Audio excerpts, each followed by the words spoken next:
Buenos días, compañeros y maestra. Yo les soy Marcos Rueda y les hablaré sobre bioquímica. La bioquímica es una rama de la química que estudia la composición química de las bases moleculares, la cual tiene un metabolismo y de ese metabolismo se divide en dos, en catabolismo y anabolismo. El catabolismo es la fase de destrucción de células liberando energía. El anabolismo es la fase de construcción de células absorbiendo energía. La bioquímica se divide en bioelementos y biomoléculas. Los bioelementos son componentes orgánicos y sirven como combustible biológico. En el cuerpo humano existen entre 20 y 25 elementos. De los bioelementos existen dos tipos, primarios y secundarios. Los primarios son los que forman el 98% del cuerpo humano y se encuentran en mayor proporción. Se conocen como CHOMPs. Y los secundarios forman 2% del cuerpo humano y se encuentran en menor proporción, la cual se deriva en variables e indispensables. Los variables no se encuentran en cualquier organismo y lo conforman el boro, el bromo, silicio y cromo. Los indispensables están en todos los organismos, eso sí, en todos. Su clasificación se divide en tres: mayorista, traza y ultratraza. La mayorista es de los que se encuentran en 0,1%. Los traza desde 0,1% a 0,0001%. Los ultratraza, estos se encuentran en menores cantidades, de 0,001%. Después, como ya les había comentado, también existen las biomoléculas. Las biomoléculas es la unión de bioelementos que forman la materia. De estas existen dos clasificaciones, las inorgánicas y las orgánicas. Las inorgánicas son las que no contienen enlace carbono-carbono, mientras tanto, las orgánicas sí lo contienen.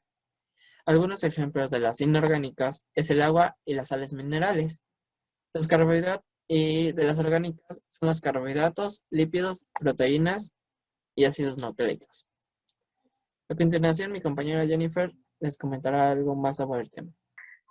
La materia se trata de todo aquello que tiene masa o que ocupa un lugar en el espacio. También tenemos energía. Su concepto es la capacidad para realizar un trabajo. Algunos ejemplos de materia sería alguna goma, aire, libro o algún pedazo de vidrio. Y sobre algunos tipos de energía tenemos energía. Es la capacidad para realizar un trabajo. En este sentido, la energía deberá ser atendida como la capacidad de los cuerpos. Algunos ejemplos de energía es energía eléctrica, que puede ser la energía de la iluminación urbana o la energía que produce nuestro cuerpo. Energía cinética es la energía que hay un nombre cuando está en patineta, o la energía que se da cuando arrojamos una pelota de un lado a otro. La energía solar puede ser la energía que producen los coches solares o los sistemas de calentamiento. De energía calorífica tenemos la energía de los paneles de energía o la energía de un horno de microondas. Y por último, la energía magnética, que puede ser los transformadores eléctricos.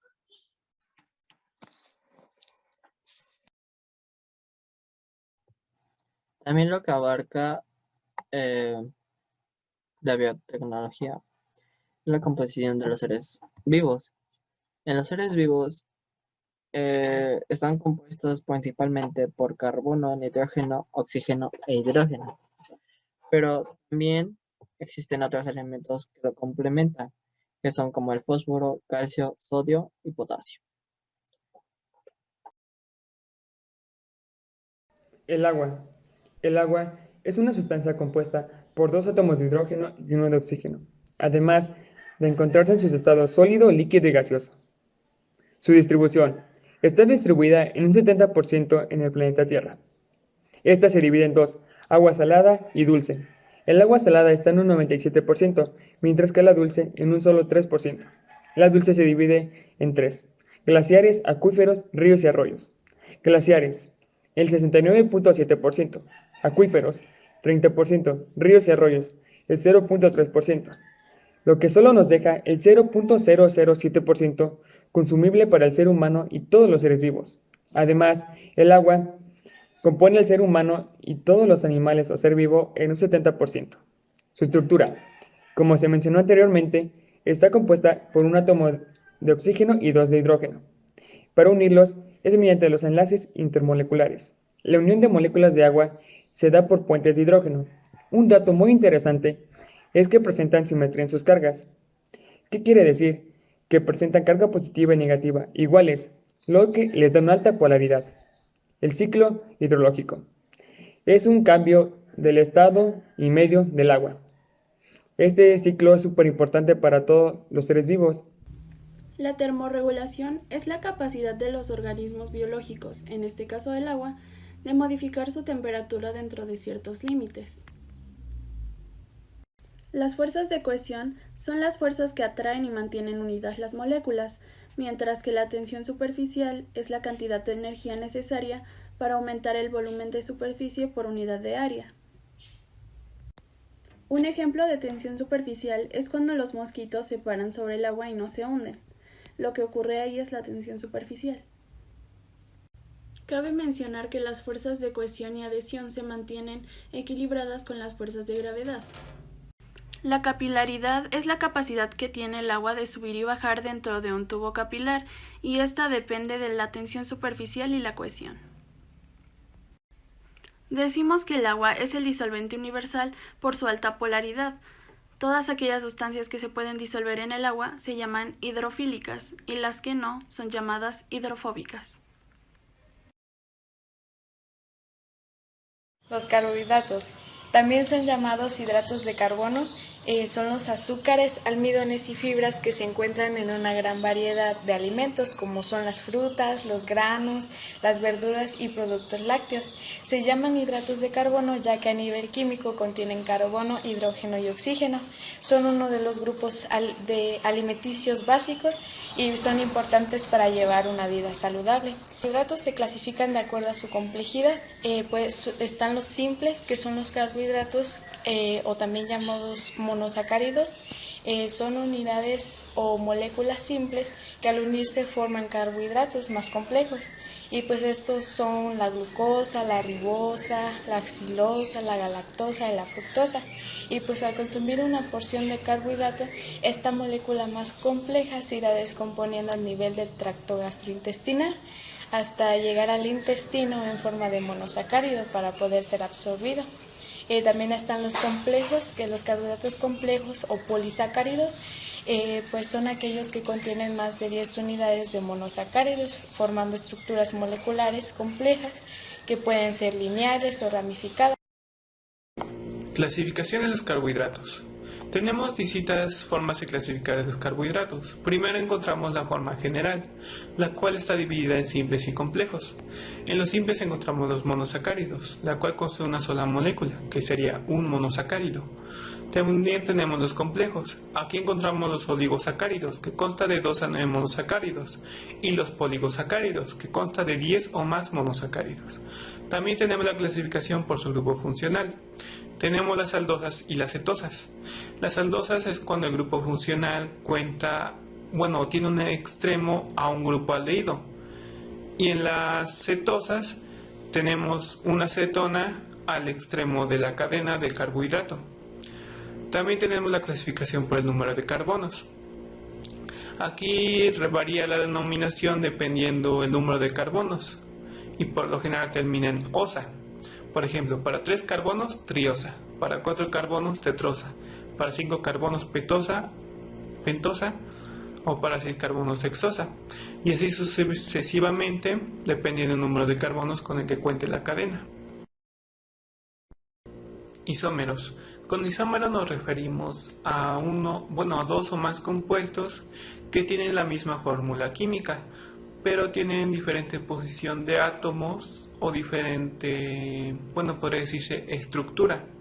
aunque tengan la misma fórmula, y por el hecho de esto ya van a tener distintas propiedades físicas y químicas.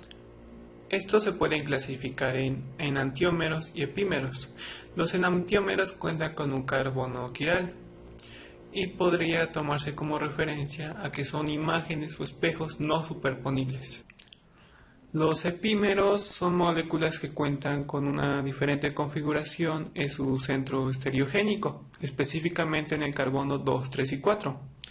Por ejemplo, si tenemos una cadena que en el carbono 2 tiene un grupo OH del lado derecho, en su otra molécula contará con el OH estará del lado izquierdo, o sea, cambiará de lugar. Los monosacáridos podría decirse que son la molécula más pequeña de los carbohidratos, como lo es el átomo a la molécula, ya que la mayoría de los compuestos, ya sean oligosacáridos, polisacáridos, se componen estructuralmente de monosacáridos, variando el número de monosacáridos que tengan. Sus características de los monosacáridos es que son sólidos, solubles y dulces. El sabor dulce es lo que podría decirse que le da la característica a los carbohidratos. Los disacáridos. Los disacáridos también son llamados óxidos, que son un tipo de glúcidos formados por la unión de dos monosacáridos mediante un enlace O glucosídico con una pérdida de una molécula de agua, pues establece en forma de éter, siendo un átomo de oxígeno el que une cada pareja de monosacárido. Pues algunas características es que son dulces, son solubles, pues son azúcares y son reductores y cristalizables. Pues tenemos los azúcares reductores que son ciclados y pueden volver a su forma lineal dependiendo con quién interactúan. En la nomenclatura tenemos como primer paso identificar si es alfa o beta y como segundo determinar en qué carbono se dan las uniones.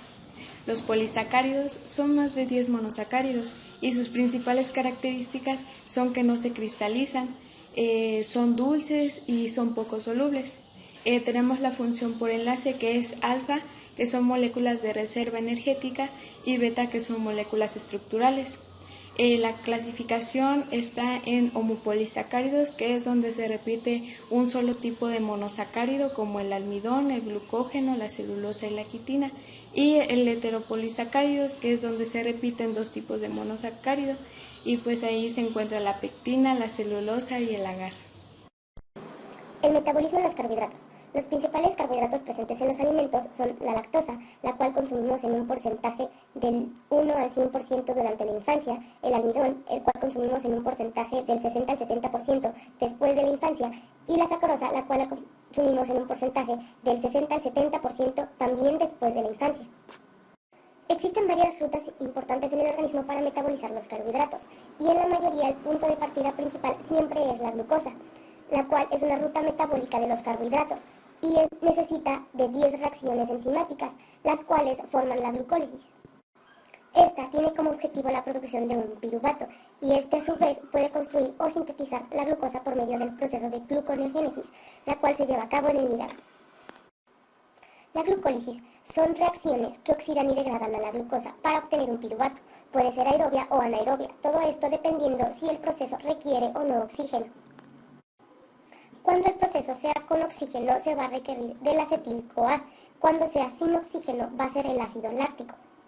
Algo importante a recalcar es que cuando la glucosa pasa por la sangre, se fosforiliza, es decir, se le adiciona un grupo fosfato y pasa a ser glucosa 6-fosfato. Esta fosforilización ayuda a que las concentraciones de glucosa al excederse no se salgan. Existen dos enzimas fosforilizadoras, las cuales son hexoquinasa 1 y hexoquinasa 4. Para saber qué enzima fosforilizadora vamos a ocupar, se requiere conocer la concentración de glucosa, ya que a mayor concentración de glucosa vamos a ocupar hexoquinasa 1, mientras que a una menor concentración de glucosa vamos a ocupar hexoquinasa 4. Algunas enzimáticas que realiza la glucólisis. En la primera reacción, inicia la glucosa que pasa a glucosa 6-fosfato mediante la enzima hexoquinasa, mediante una fosforilización. Lo que quiere decir es que gana un grupo fosfato y pierde el primer ATP. En la segunda reacción, mediante la enzima fosfoexoisomerasa pasa de glucosa 6-fosfato a fructuosa 6-fosfato. Aquí existe una isomerización. En la tercera reacción se adiciona otro grupo fosfato y se pierde el segundo ATP mediante la enzima fosfofructoquinasa. Por eso pasa de fructuosa 6-fosfato a fructuosa 1,6-epifosfato. Para pasar así a la cuarta reacción, en donde mediante la enzima aldosa se rompe o se divide la fructuosa 1,6-bifosfato, generando gliceraldehído 3-fosfato con bajas concentraciones de ATP o dihidroxiacetona fosfato con altas concentraciones de ATP.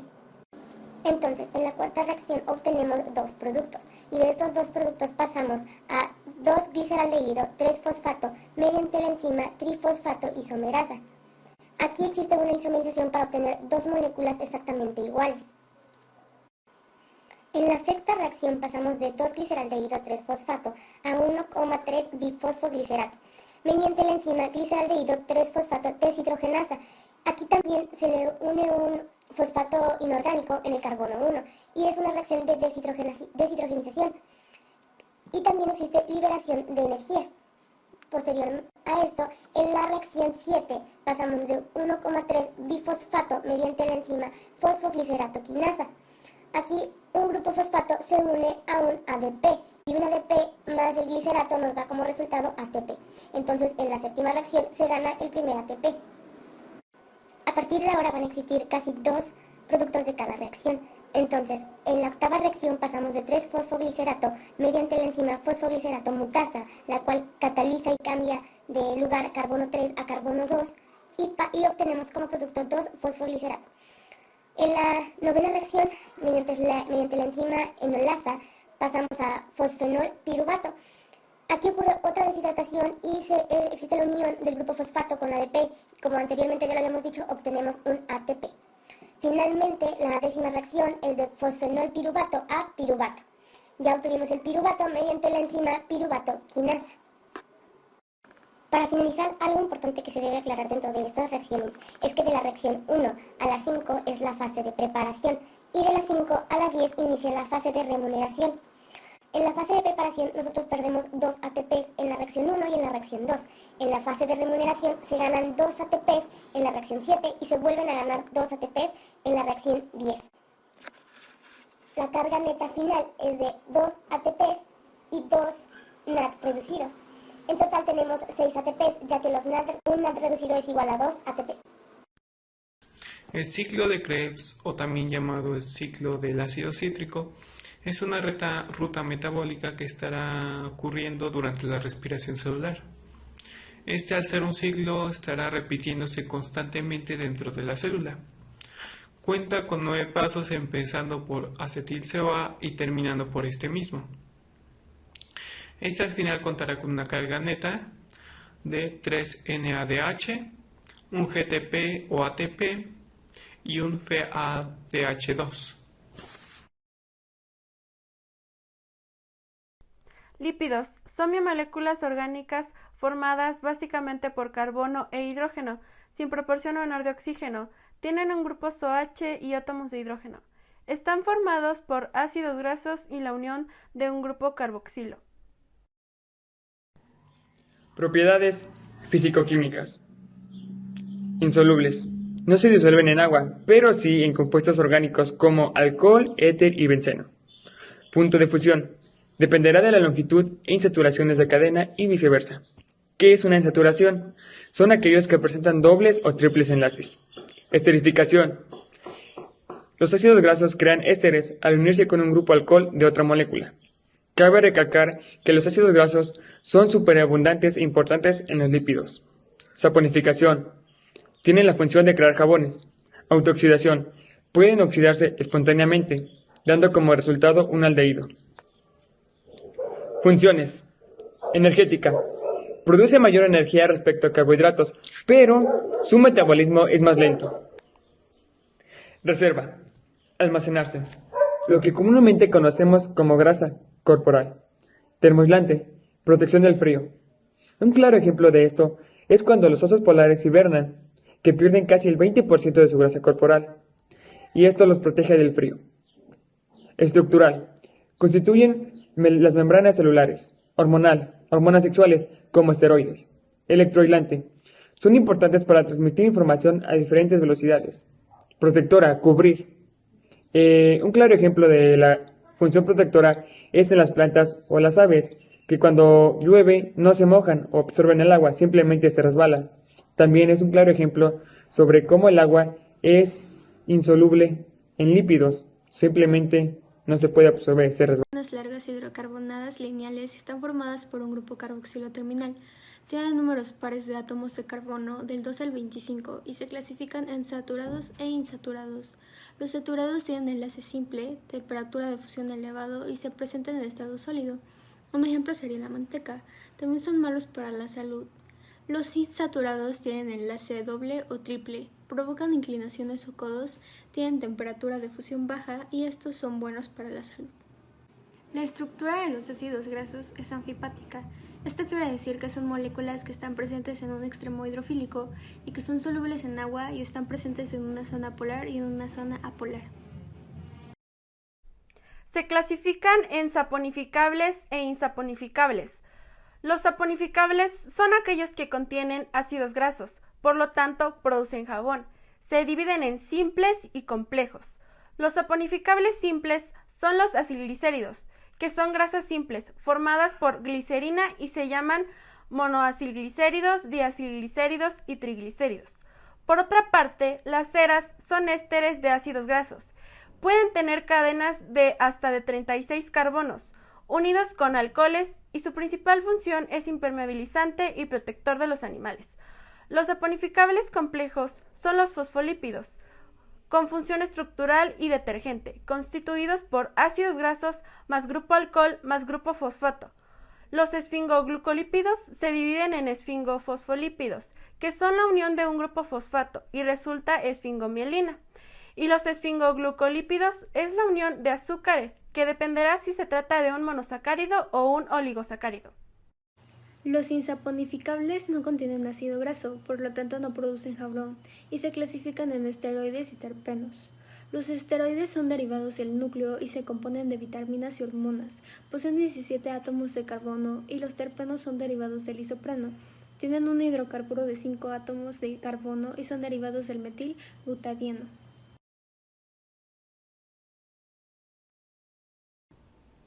Aminoácidos.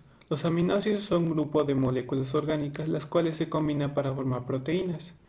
Estas están compuestas por un grupo amino en uno de los lados en uno de los extremos de su cadena y en el otro extremo cuentan con un grupo carboxilo. En sus propiedades tenemos que son sólidos, incoloros y cristalizables. También tienen un punto de fusión mayor a 200 grados centígrados. Son solubles en agua y cuentan con propiedades ópticas. Con esto me refiero a que son capaces de desviar haces o planos de luz polarizada y dependiendo el lado al que se desvíe se van a clasificar como dextrógiras o levógiras. También son antóferos. Con esto me refiero a que dependiendo la solución o el pH de la solución en la que estén se van a ionizar de distinta manera. Por ejemplo, si están en una disolución básica, van a tomar un pH ácido. Si están en una disolución ácida, van a tomar un pH básico. Y si se encuentran en un pH neutro, van a tomar un estado de dipolaridad iónica, en la que van a comportarse como ácidos y bases a la vez. Bueno, compañeros, yo les hablaré sobre la clasificación de aminoácidos, la cual se divide en proteicos y no proteicos. Los proteicos se dividen en dos, en codificables y modificados. Los codificables permanecen como tal en proteínas y los modificados resultan de diversas modificaciones químicas posteriores a la síntesis de proteínas. Algunos ejemplos de los codificables es alamín, lisina, valina, aspartico, perdón. Y los no proteicos se dividen en D aminoácidos, W aminoácidos, G aminoácidos de proteicos, los cuales W aminoácidos es una molécula orgánica con un grupo amino. Y de aminoácidos, este se encuentra en ciertos péptidos antibióticos producidos por hongos. Los aminoácidos tienen distintas formas de clasificarse, como ya explicó mi compañero Marcos. La primera clasificación, una de las clasificaciones que encontramos, es según la función de su cadena lateral.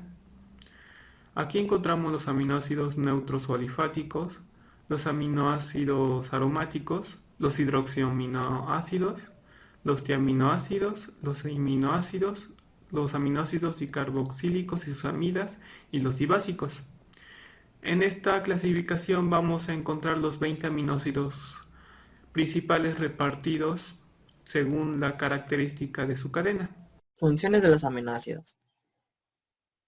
Ayudan a descomponer los alimentos, contribuye con el crecimiento del cuerpo humano, repara los tejidos corporales, son encargados de transmitir la contracción muscular, mantiene el equilibrio de ácidos y bases.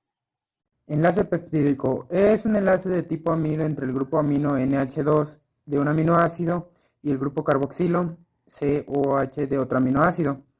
El enlace peptídico implica la formación de un enlace CONH y la deshidratación o pérdida de agua de H2O. Al perder el grupo carboxilo un hidrógeno y el grupo amino un hidrógeno, la formación de este enlace requiere aportar energía, mientras que su ruptura, o sea la hidrólisis, la libera. Un dato importante es que los péptidos y las proteínas están formadas por la unión de aminoácidos mediante enlaces peptídicos. Reacciones de los aminoácidos. Las reacciones debidas al grupo carboxilo. La descarboxilización. El aminoácido sufre descarboxilación alfa para formar los correspondientes aminas. De esta forma, algunas aminas importantes son producidas a partir de aminoácidos. Unos claros ejemplos son la esteamina, la tiamina, la triptina, la cadavérica y entre otras. Formación de amidos. El grupo COOH de los aminoácidos puede combinarse con amoníaco para formar la correspondiente amina. Ejemplo son la asparagina, la glutamina, entre otros. Las reacciones debido al grupo amino. En este tipo de reacciones entra la transaminación, que la transaminación es una reacción química que transfiere un grupo amino a un cetoácido. El grupo amino alfa de un aminoácido puede ser transferido a un alfa cetoácido para formar correspondientes nuevos aminoácidos y alfa cetoácidos. La desanimación oxidativa. El grupo amino alfa es removido del aminoácido para formar el correspondiente cetoácido y amoníaco. Por último, tenemos la reacción de formación de compuestos carboamino. El dióxido de carbono se adiciona al grupo amino alfa de los aminoácidos para formar un compuesto que se conoce como carbamino. Las proteínas son biomoléculas que están conformadas por carbono, hidrógeno, oxígeno, pero además pueden contener azufre, fósforo, cobre, magnesio y hierro. Son polímeros de aminoácidos que están unidos entre sí mediante enlaces peptídicos. ¿Y bien qué es un enlace peptídico? Es la unión de aminoácidos, es un enlace de tipo covalente que es formado por el proceso de condensación en el cual se libera una molécula de agua. Continuamos con los niveles estructurales de la proteína, que son 4. En el primario tenemos una secuencia de aminoácidos en una cadena polipeptídica. Esta cadena es fuerte y estable. El nivel secundario hace referencia a estructuras plegadas. Las más comunes son la hélice alfa, que es similar a un rulito, o un chinito por así decirle, y la lámina beta, también llamada hoja beta. En el nivel terciario tenemos un plegamiento tridimensional de la proteína. Esto es debido a las interacciones entre las cadenas laterales. Y finalmente el cuaternario se da en proteínas que están compuestas por más de una cadena de aminoácidos. Continuamos con las funciones de las proteínas, comenzando por la estructural. Esta es llamada así porque constituyen estructuras celulares. Seguimos con la enzimática, porque las proteínas actúan como biocatalizadores de las reacciones del metabolismo celular. La función hormonal se debe a que existen hormonas de naturaleza proteica, por ejemplo la insulina. Continuamos con la reguladora. Esto es porque regulan la división celular, por ejemplo la ciclina. La contráctil es por la contracción de los músculos, en la cual encontramos la actina. Continuamos con la función homeostática. Esto es porque algunas proteínas mantienen el equilibrio homeostático. La defensiva se debe a las inmunoglobulinas porque actúan como anticuerpos.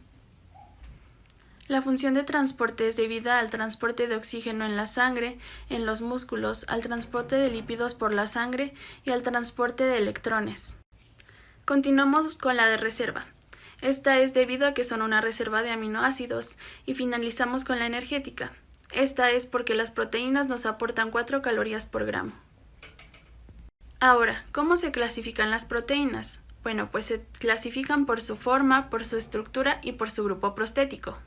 Por su forma se clasifican en dos, por fibrosas y globulares. Las fibrosas son alargadas, resistentes e insolubles en agua, mientras que las globulares son globulares, presentan plegamientos, torsiones y son solubles en agua.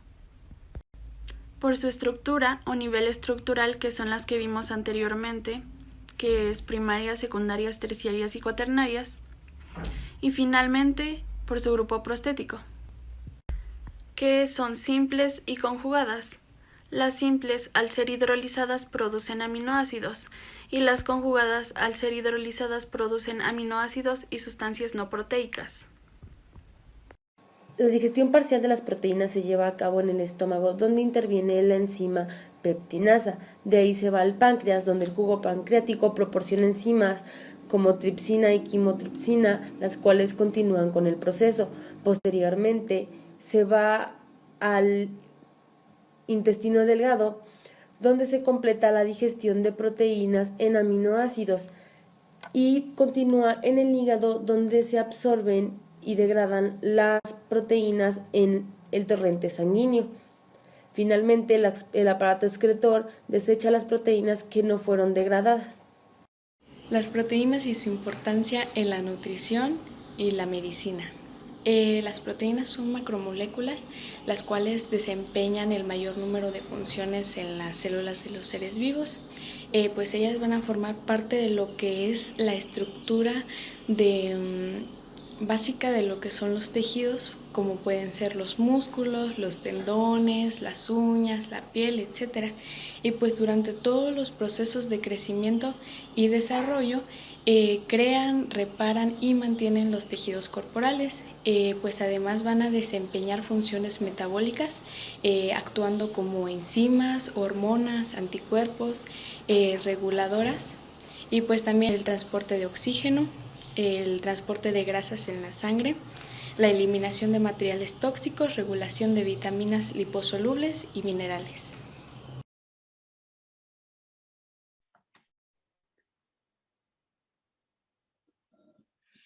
Mi nombre es Jennifer Cana Bautista y yo les voy a presentar el tema de ácidos nucleicos.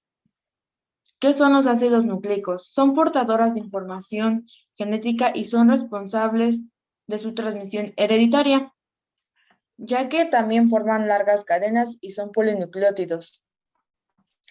Cada nucleótido es una molécula compuesta por la unión de 3 unidades, que viene siendo monosacáridos de 5 carbonos, base nitrogenada purínica y uno o varios grupos de fosfato.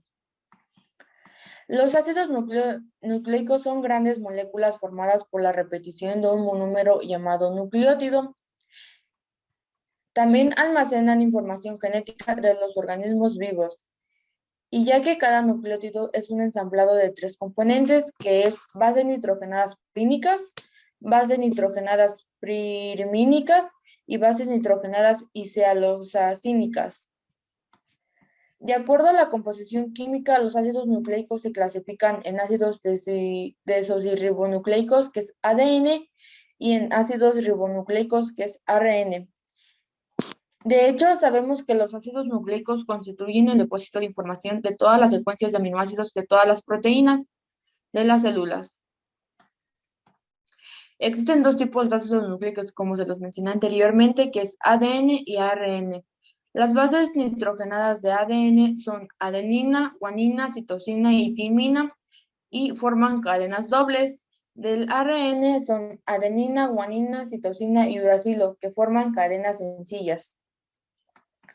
¿Qué son las bases púricas y pirimidínicas? Las bases nitrogenadas son las que contienen la información genética. En el ADN son 2 purinas y 2 primidinas, y en el ARN son 2 purinas y 2 primidinas, que en purinas son A y G, y en primídicas son C y U. Bases nitrogenadas púricas son aromáticas y tanto las bases púricas como las primídicas son planas, lo cual es la estructura de los ácidos nucleicos. En purínicas es adenina y guanina, como se muestra en la imagen, se ve su estructura. Y en bases nitrogenadas primídicas son insolubles en agua y pueden establecer interacciones hidrófobas que vendrían siendo citosina, timina y uracilo, que igual se muestra aquí su estructura. La estructura tridimensional del ADN. Sabemos que el ADN es el material genético de todos los organismos celulares y casi todos los virus. Su clasificación es en estructura primaria, secundaria, terciaria y cuaternaria. La estructura primaria habla de la secuencia del desoxirribonucleótido de una de las cadenas. La estructura secundaria habla que es un doble hélice que permite explicar el almacenamiento de la información genética y el mecanismo de duplicación del ADN. La estructura terciaria consiste en que la fibra de 20A se halla sobre sí misma formando una especie de superhélice. En la estructura cuaternaria, la cromatina en el núcleo tiene un grosor de 300A y la fibra de cromatina de 100A se empaqueta formando una fibra de cromatina de 300A. Estructura del ARN. El ácido ribonucleico se forma por la estructura del ARN. El ácido ribonucleico se forma por la polimerización de ribonucleótidos, los cuales se unen entre ellos mediante enlaces fosfodiéster en sentido 5,3. Existen 3 tipos. ARN mensajero. Consiste en una molécula lineal de nucleótidos cuya secuencia es la base del ARN. Este nos dicta con exactitud la secuencia de aminoácidos en una cadena peptídica en particular. ARN ribosomal. Una vez que transita, pasa al núcleo donde se une a proteínas. De esta manera se forman las subunidades de los ribosomas. ARN de transferencia. Es el más pequeño de todos. Tiene un aproximado de 75 nucleótidos en su cadena. Este se encarga de transportar los aminoácidos libres del citoplasma al lugar de síntesis de proteína. Estructura primaria. Se refiere a la secuencia de bases nitrogenadas que constituyen sus nucleótidos. Estructura secundaria. La cadena simple del ARN puede plegarse y representar regiones con bases apareadas. Estructura terciaria. Plegamiento sobre la estructura secundaria que adquiere forma tridimensional. Metabolismo de los ácidos nucleicos. Los ácidos nucleicos se pueden sintetizar por medio de compuestos o bien por la degradación del DNA o RNA por rutas de recuperación. El DNA o RNA pasa a convertirse en un oligonucleótido gracias a la acción de la enzima endonucleasa, que se encarga de romper los enlaces fosfodiéster que unen los nucleótidos unos a otros en una cadena de DNA o RNA. Después de esto, después de que se convirtieron en oligonucleótidos, pasan a ser nucleótidos por la acción de la enzima fosfodiesterasa. La enzima fosfodiesterasa, una vez que los ácidos nucleicos están fragmentados en oligonucleótidos, las fosfodiesterasas van a liberarlos a uno desde sus extremos en una actividad claramente exonucleótica. Secuencia de bases nitrogenadas que constituyen sus nucleótidos. Estructura secundaria. La cadena simple del ARN puede plegarse y representar regiones con bases apareadas. Estructura terciaria. Plegamiento sobre la estructura secundaria que adquiere forma tridimensional. Metabolismo de los ácidos nucleicos. Los ácidos nucleicos se pueden sintetizar por medio de compuestos o bien por la degradación del DNA o RNA por rutas de recuperación. El DNA o RNA pasa a convertirse en un oligonucleótido gracias a la acción de la enzima endonucleasa, que se encarga de romper los enlaces fosfodiéster que unen los nucleótidos unos a otros en una cadena de DNA o RNA. Después de esto, después de que se convirtieron en oligonucleótidos, pasan a ser nucleótidos por la acción de la enzima fosfodiesterasa.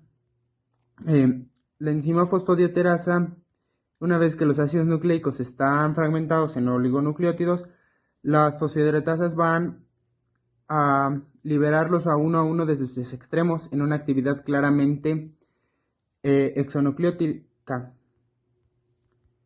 Después de esto, existe una ruta de recuperación en la cual pues entran en función a las polimerasas para volver toda la reacción desde un principio. La reacción de cadena de la polimerasa es una reacción en cadena de la polimerasa, que es una técnica de laboratorio aplicada para la amplificación, de secuencias de ADN. El método se utilizan secuencias cortas de ADN llamadas sebacteasias para seleccionar la parte del genoma para amplificarlo.